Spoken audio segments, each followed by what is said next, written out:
poder de lo alto.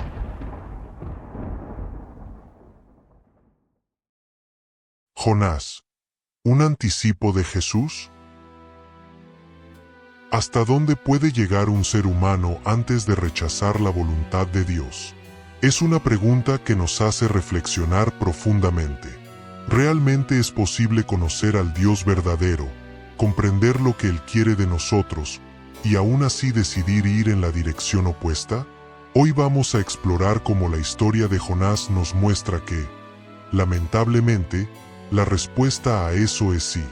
Pero, lo fascinante de esta historia no es solo la desobediencia de Jonás. Es un relato que nos habla de la misericordia infinita de Dios, de cómo Él tiene un propósito eterno que no se ve frustrado ni siquiera cuando nosotros, como Jonás, tratamos de alejarnos de su llamado. ¿Qué nos enseña esta historia sobre la resistencia humana ante Dios? El relato de Jonás pareciera un cuento infantil de un hombre que fue tragado por un pez gigante. Es mucho más que eso. Se trata de una narración profundamente profética, impregnada de mucho simbolismo, de anticipaciones mesiánicas y de una ironía divina que nos desafía a ver más allá de lo evidente. Este relato no es solo una lección del pasado, sino un mensaje que sigue resonando hoy en día, incluso en nuestros tiempos. Nos invita a reflexionar no solo sobre el origen de la Iglesia, sino también sobre el futuro de la humanidad y su destino eterno. ¿Cómo puede esta narrativa impactar nuestras vidas hoy, en medio de un mundo que muchas veces huye de lo divino? Si te gustan contenidos de fe como este, te invitamos a quedarte hasta el final. Da un like, comenta, comparte y suscríbete si aún no lo has hecho. Esto hará que el algoritmo lo envíe a muchas personas más. Todo comienza con una orden clara de Dios. Levántate y ve a Nínive, la gran ciudad, y clama contra ella, porque su maldad ha subido hasta mí. Jonás 1:2. Pero Nínive no era una ciudad ordinaria. Era la capital del imperio asirio, una de las naciones más hostiles y despiadadas contra los israelitas. Jonás, en lugar de sentir compasión por la gente de esa ciudad o cumplir con su misión como profeta, toma una decisión sorprendente. Por razones que no podemos entender completamente en ese momento, decide huir. Pero no huye a cualquier lugar. No. Jonás se dirige a Jope, ciudad costera muy significativa. Compra un boleto para Tarsis, una ciudad que está en la dirección opuesta a donde Dios le mandó, probablemente lo que hoy sería España, aunque algunos estudiosos sugieren que podría haber sido Tarso, la ciudad natal de San Pablo. Lo que Jonás no sabía es que esta huida, lejos de ser su salvación, se convertiría en una lección poderosa para todos nosotros. ¿Qué nos enseña esta huida de Jonás sobre la resistencia humana ante la voluntad divina? Lo que Jonás hizo no fue solo una elección geográfica, fue una huida simbólica. Estaba intentando escapar no solo de su misión divina, sino de la misma presencia de Dios. Pero, ¿cómo responde Dios ante la huida de su profeta? No lo abandona. Al contrario, envía una tormenta poderosa que azota el barco en el que Jonás viajaba.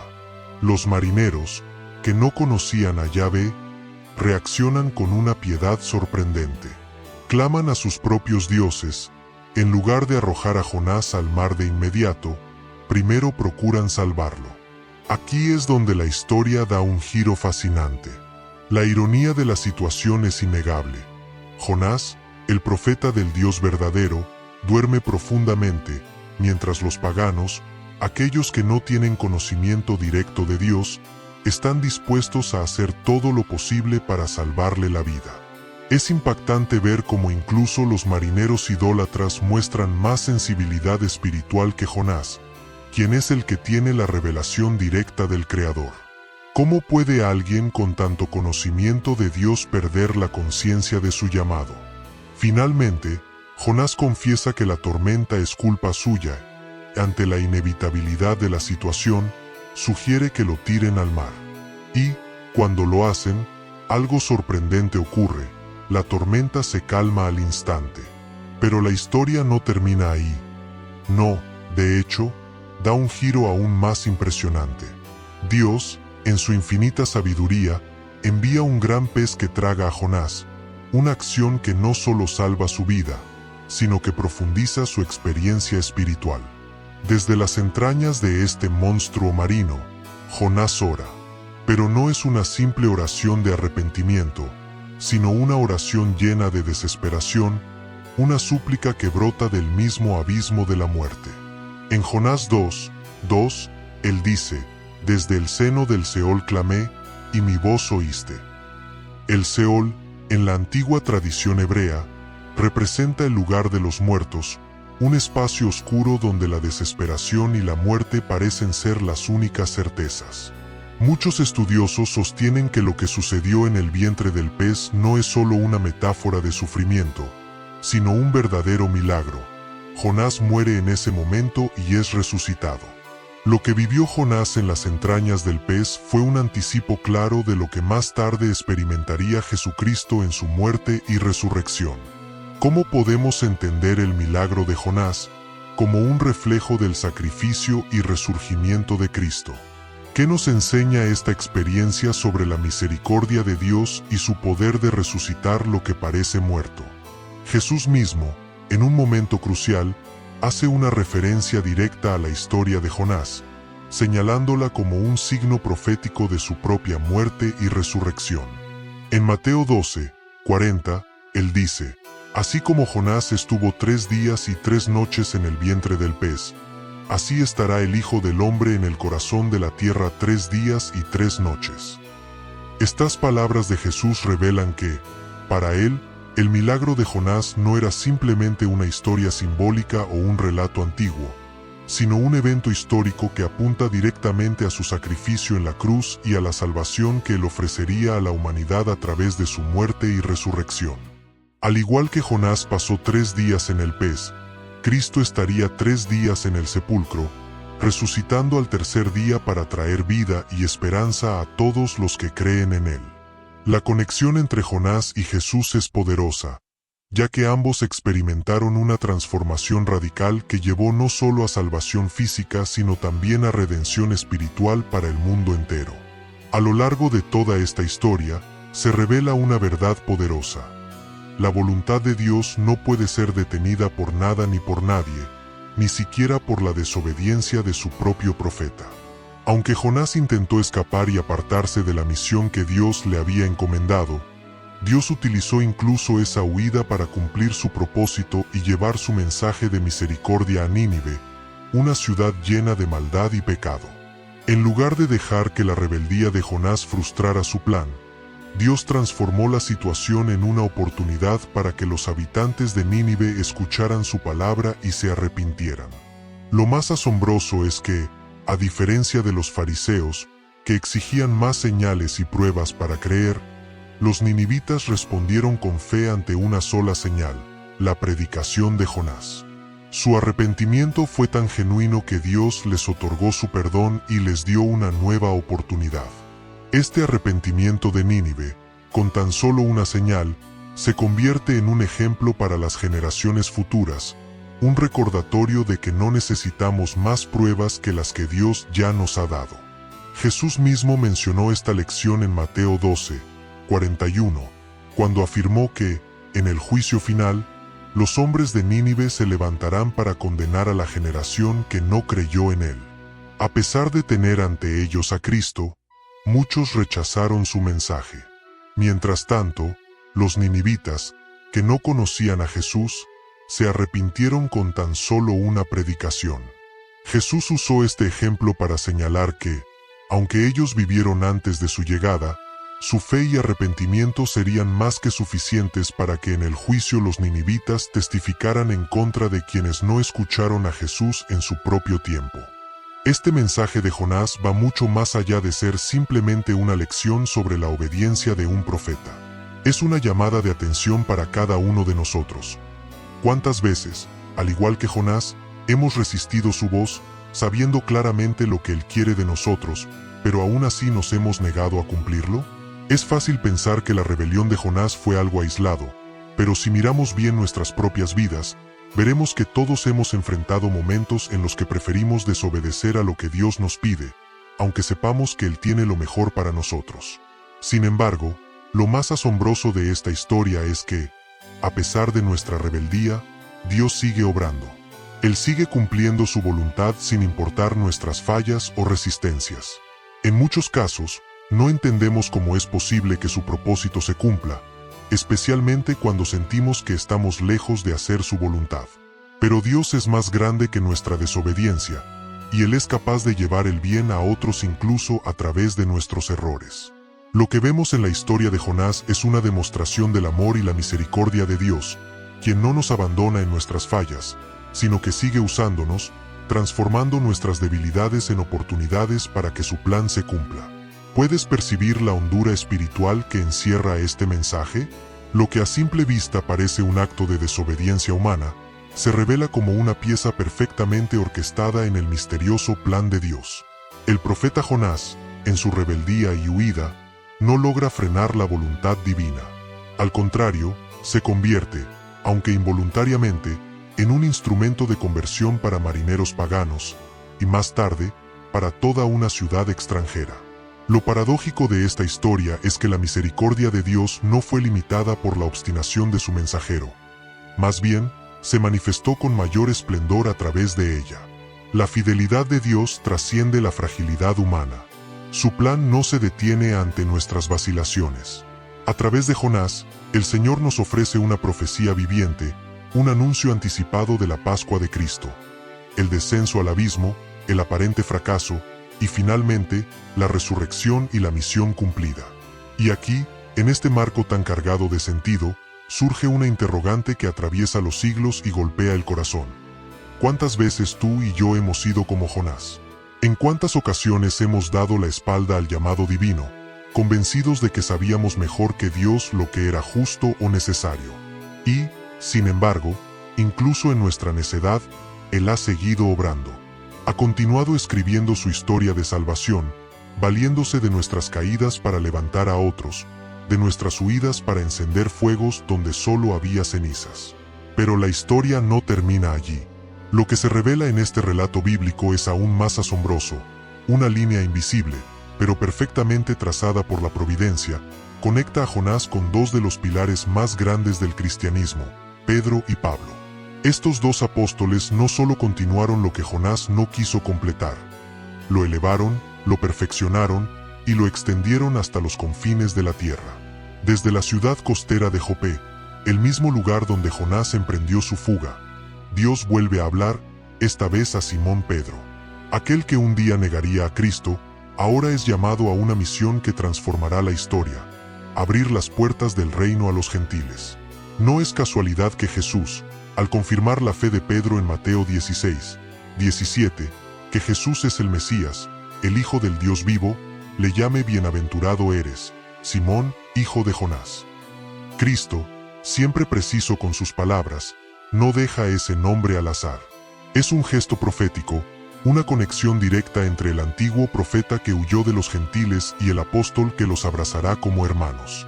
Donde Jonás fracasó, Pedro triunfa. Lo que Jonás rehusó hacer, Pedro lo realiza con valentía y obediencia. El mismo puerto desde donde uno escapó del mandato divino, se convierte ahora en el punto de partida para la universalización del Evangelio. Jope, mismo lugar de la fuga de Jonás.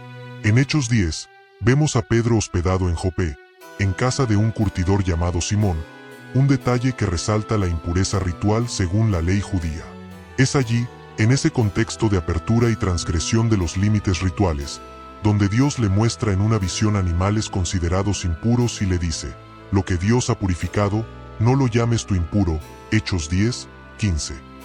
Este acto prepara a Pedro para lo que vendrá: la visita de mensajeros enviados por Cornelio, un centurión romano, símbolo del poder imperial y de lo no judío por excelencia. Pedro acepta la invitación, cruza el umbral de una casa gentil, acto impensable para un judío devoto, y proclama allí el mensaje de salvación. Lo impensable sucede. El Espíritu Santo desciende sobre aquellos gentiles como lo hizo sobre los apóstoles en Pentecostés. No hay circuncisión, no hay ritual mosaico. Solo fe, solo gracia. Este momento marca un hito irrepetible, el nacimiento visible de la Iglesia verdaderamente católica, es decir, universal. Y en este eco resuena la voz de Jonás. Aquel que se resistía a predicar a una ciudad extranjera es ahora contrastado por Pedro, que proclama la palabra en el corazón de lo impuro. La misma Jope donde nació la fuga, es ahora el umbral de la misión. Lo que fue huida, se convierte en envío. Pero la trama se espesa aún más. Hay un giro providencial. Tarso, la ciudad a la que Jonás quiso huir para evitar la conversión de los paganos, es el lugar de origen de San Pablo, el apóstol de los gentiles. Es como si Dios, con un sutil sentido del humor celestial, invirtiera completamente la lógica humana. Jonás huye hacia Tarso para evitar que los paganos se salven. Pablo, desde Tarso, se entrega por amor a ellos. Lo que en uno fue evasión, en el otro será entrega total. La misma geografía se transforma en símbolo de conversión. Y hay más. Cuando el Señor llama a Pablo, lo hace con palabras inequívocas. Este es mi instrumento escogido para llevar mi nombre ante los gentiles, los reyes y los hijos de Israel. Hechos 9:15. Pablo no solo predicará en sinagogas, llevará la cruz a los foros de Roma, a las calles de Atenas, a los tribunales del imperio. Desde Tarso, recorrerá hacia Menor, Grecia, y llegará hasta el corazón mismo del mundo conocido. Él será el heraldo del reino en lenguas, culturas y mundos que Jonás jamás habría imaginado pisar.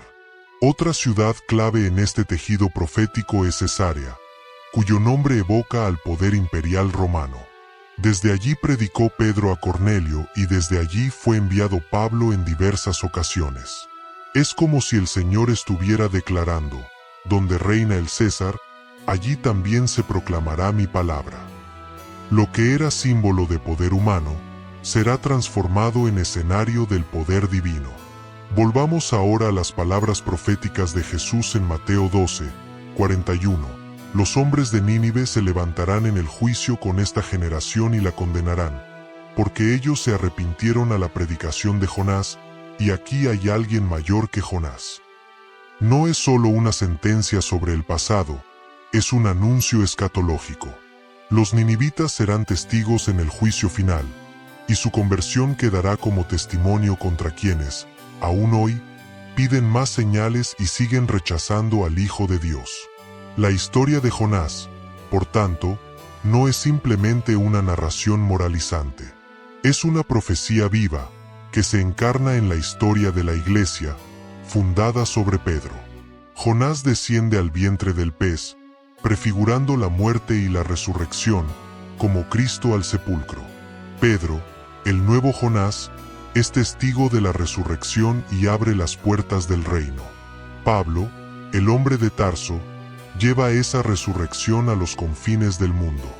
Y todo esto, desde Jope hasta Roma, nos lleva a una reflexión profunda. Incluso nuestra desobediencia puede ser redimida por la gracia.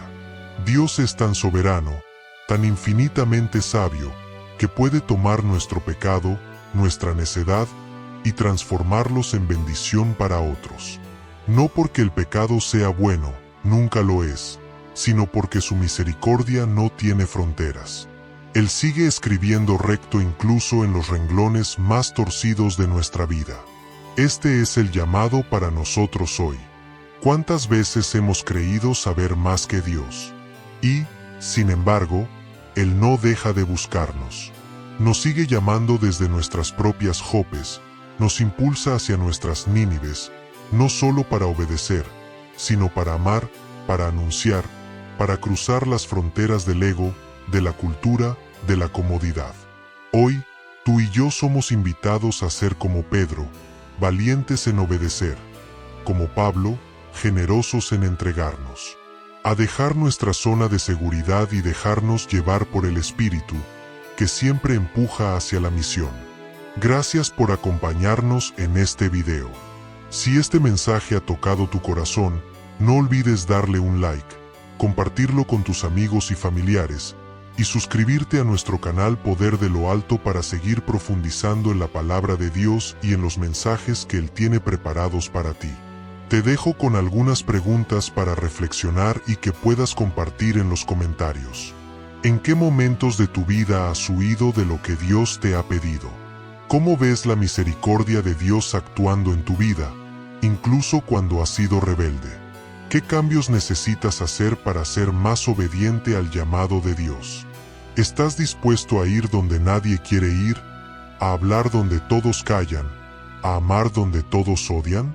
Recuerda que cada paso hacia Él es un paso hacia una vida llena de propósito. No olvides darle like, compartir y suscribirte al canal. Dios te bendiga.